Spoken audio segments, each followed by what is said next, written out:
Gentlemen, let me ask you, what do you think about your own habits?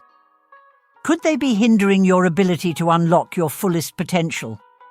What if the way you handle yourself is actually limiting the amount of pleasure you could be experiencing?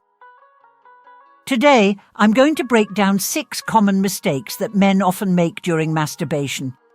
And trust me, you'll want to stay until the very end, because there's a game-changing insight that could completely transform how you connect with your body and how you enjoy your solitude. These habits might be preventing you from feeling the happiness you truly deserve. And the best part? They're easier to fix than you might think. I'm Chanel Secret Love, a certified sex educator and instructor. My goal is to help people like you rediscover the joy of being by yourself. Now, I know some of you might be laughing at the idea, but hear me out. What if it could be more fulfilling than you ever imagined?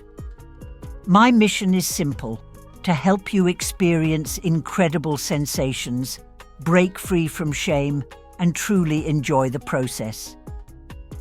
Let's start with the first mistake that I want to address. This one's for those of you who either don't know or have misconceptions about seed retention. Every Wednesday and Friday, I release new videos. So if this topic intrigues you, be sure to hit that subscribe button and join me on this journey.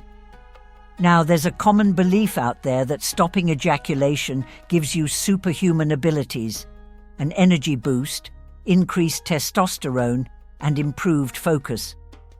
But here's the truth. These claims aren't backed by science. In fact, the evidence suggests that regular ejaculation has its own health benefits, including reducing stress, enhancing emotional well-being, and even lowering the risk of prostate cancer and heart disease. Even during breaks, like practicing edging or attempting chastity, understand that holding back doesn't seem to be the miracle cure that some make it out to be. The key is to trust your own intuition and follow what feels right for you, based on your own principles, beliefs, and research. No shame, no pressure. I also want to highlight a comment from my YouTube channel. Someone shared an insightful thought about the MoFab versus NoAb, which I thought was fantastic. You can find it right under the comment that says BS on my video about why 2025 should be the year you masturbate more. If you think the NoFap myth is harmful, just wait until I reveal the second mistake. This one is impacting your pleasure, whether you're solo or with a partner, and you might not even realize it. I'm talking about the death grip. It sounds dramatic, and frankly, it is, because this habit can seriously undermine your enjoyment. Now let's dive into something crucial. The focus of my discussion today is your preferred method when it comes to self-pleasure. Take a moment and think about how you usually stroke off. Do you often rush through it? Many men tend to move quickly, pressing tightly and creating an intense amount of friction. But here's the thing. There's no judgment here. No shame involved. We're just talking about what works and what doesn't. If you found a technique that feels good, that's great. But when you focus on just one spot, using one type of stroke, you might be missing out on a whole world of pleasure. The same thing happens to women too. Take, for example, when a woman becomes accustomed to using a powerful vibrator on her clitoris. Over time, she may get so used to that specific type of stimulation that it becomes difficult for her to climax from other forms of touch. The same can happen with what's often called the death grip. When you get used to one particular kind of touch or pressure, it becomes harder for your body to respond to anything else. For some of you, this could even result in delayed ejaculation, whether you're trying different masturbation techniques or during intercourse. Yes, your go-to grip might get the job done, but it can also reduce your sensitivity to other sensations. Don't worry though, there's a solution to this. Try incorporating a variety of sensations into your routine. Teach your body to respond to different types of touch and stimulation. Over time, this will help you feel more pleasure and climax more easily in various situations. It might take a little time to get used to, but trust me, it's worth it. So, what should you do? Slow down a bit. Use some high-quality lubricant and experiment with different ways of handling yourself. If you need some motivation, I've got a gift for you. I'm offering a free guide that you can download right now. Check the description and comments for the link. Inside, you'll find 3 game-changing strokes that could help you shift your approach and significantly improve your overall satisfaction. It takes just 19 seconds to enter your name and email address. Hit the button and I'll send you the video where I personally demonstrate those 3 strokes. You'll also get a downloadable .pdf guide. And let me tell you, people are loving this. Now, moving on to the next mistake that many men make. It's the mistake of rushing through the process. Most men have learned to masturbate quickly, focusing solely on the finish line. But here's the truth. This doesn't give your body the time it needs to truly feel and experience all the pleasure that's available to you. For many men, this might have started in their teenage years when things had to be done quickly, discreetly, and often in private. You were trying to avoid being caught, feeling a sense of urgency in the process. Maybe this has continued into adulthood, even in your relationships or marriage, where the expectation is that this is a private matter. And let's be honest, it's often accompanied by feelings of guilt and shame. But here's the thing. I want to gently remind you, you're an adult now. You've reached full maturity. This is your body. You don't need permission to engage with it in a way that brings you pleasure. If guilt or shame are present, or if you worry that your partner won't understand, I encourage you to have an open conversation about it. At first, it might feel uncomfortable, but trust me, it's worth it. Especially if you're in a sexless marriage, or perhaps in a relationship where there are significant differences in libido, leaving your needs unmet. You don't have to accept that situation. The truth is, even if you're widowed, single, or not in a relationship at all, you have the right to feel the desire to enjoy yourself without rushing or feeling remorseful. When you rush, though, you're robbing yourself of the full experience. Consider this. While a quick massage might ease discomfort, it can also provide a deep sense of relief and even be a form of self-care. So why not carve out time for yourself? Slow down. Use a high-quality lubricant and let yourself indulge in the pleasure of exploration. Now, let's talk about another mistake I see often: neglecting the rest of your body. Yes, your genitalia is extraordinary, but your entire body is a playground. You've got this wonderfully responsive skin, ready to be appreciated. Maybe light a candle. Take the time to slow down, to really focus on how your body feels.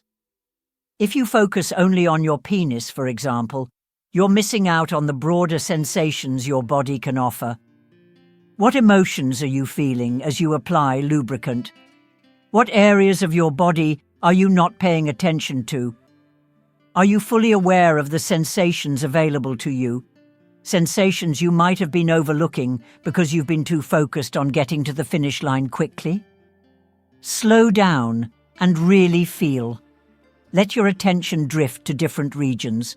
Your glutes, your perineum, even your anus if you're open to that exploration.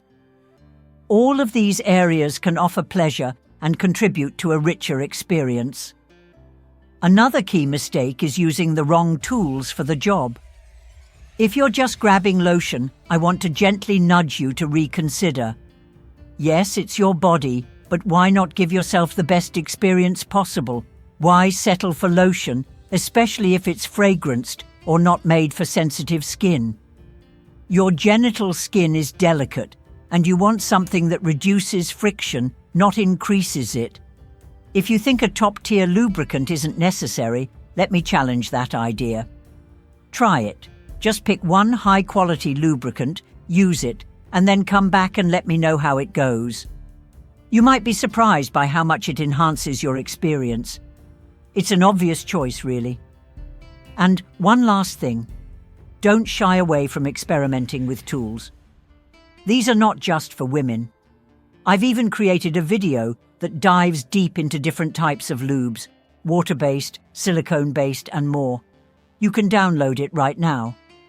I'll walk you through the ins and outs of each type so you can choose what works best for you. Trust me, trying different lubes will definitely make a difference. So, I encourage you, take action.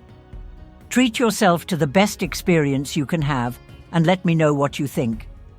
Using the right lubricant is crucial. It will elevate your level of enjoyment, intensify the sensations, minimize friction, and allow you to continue for a longer period of time. If you're not circumcised, it can also give you extra stimulation, adding even more pleasure to the experience. And let's not forget, there are plenty of other tools that can enhance your experience. For example, I've got a range of devices in my backpack, including automatic rings for strokers. Yes, there are vibrators specifically designed for the genitalia, and plenty of other toys to explore. If you want to dive deeper into the world of male toys, I encourage you to check out my YouTube channel for more reviews and discussions. Now let's talk about the next mistake. This one is quite serious, and it can drastically reduce your ability to enjoy your personal time. It's not about the tools or techniques, it's all about your mindset. How you view sex and how you approach yourself during and after the experience can make a huge difference. We all have different preferences, different ways of achieving satisfaction, and ways of connecting with our consciousness. Some methods may seem unusual, but rest assured, you are not alone in this. I'm talking to you, the ones who are self-critical, the ones who overthink and feel ashamed. Maybe you've been told that masturbation is sinful, selfish, or even repulsive. Maybe you feel embarrassed about your self-care habits. But let me tell you, masturbation is a healthy practice. It's not something to be ashamed of. And you don't need to justify it to anyone, not even yourself. I encourage you to reflect on this for a moment. I get messages every day from men who are incredibly grateful for discovering this safe space where they can openly admit to engaging in masturbation and, yes, even discuss how they do it.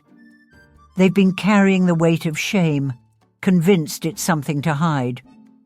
The beauty of all this is that when you allow yourself to release that guilt and fully embrace your curiosity, that's when the real transformation happens. You gain insight into what truly excites you and unlock your fullest potential for pleasure. So here's my challenge to you. Start treating your personal time as a sacred, valuable asset. Don't hide it. Don't feel guilty for wanting to experience joy. You deserve it.